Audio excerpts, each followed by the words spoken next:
ni pale tunapokuwa na tunataka kujilinganisha na wengine, ama kuna mambo ya tunayosukumwa nayo katika jamii.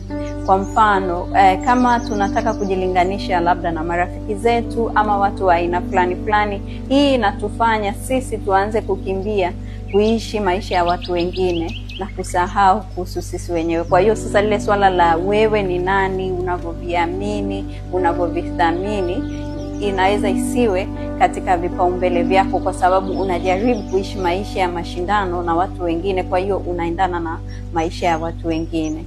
Lakini pia kama ni yale matarajio yatokanayo na jamii, kwa mfano labda katika umri fulani uweze kuwa umepata mtoto, umeoa, umeolewa, usipofikia matarajio haya ya jamii vile ipasavyo, inaweza ikaanza kukufanya ukajiuliza wewe kama unastahili, kama una nafasi katika ulimwengu, au kama uko sawa au kama hauko sawa.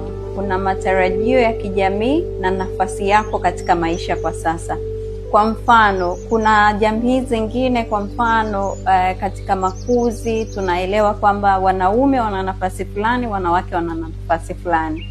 Sasa ukiingia katika mazingira ya kazi, kwa mfano ambapo mwanamke ndio kiongozi na wewe mwanaume unatakiwa ufuate, kwa wanaume wengine hiyo inaweza ikawa ni changamoto, kwa sababu mila na tamaduni zinamwambia tofauti.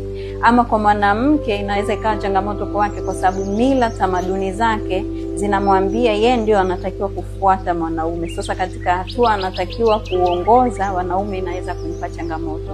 Na huo ni mfano mmoja tu, lakini mifano inaweza kuwa mingi, kwa maana tunarudi kule nyuma katika vile vitu vinne nilivyoelezea vinavyojenga au vinavyopelekea ule utambulisho wako, ikiwemo familia na mazingira. Kwa hiyo inahusisha sasa hata hayo mazingira ya mila, tamaduni, desturi, zile zilikuaminisha nini na zilikufanya ukaona nini cha thamani. Na sasa katika maisha ya sasa unayoishi, ukikutana na vitu tofauti kidogo, inaweza ikaleta changamoto katika swala lako la identity, na usipofahamu basi inaweza kuwa changamoto.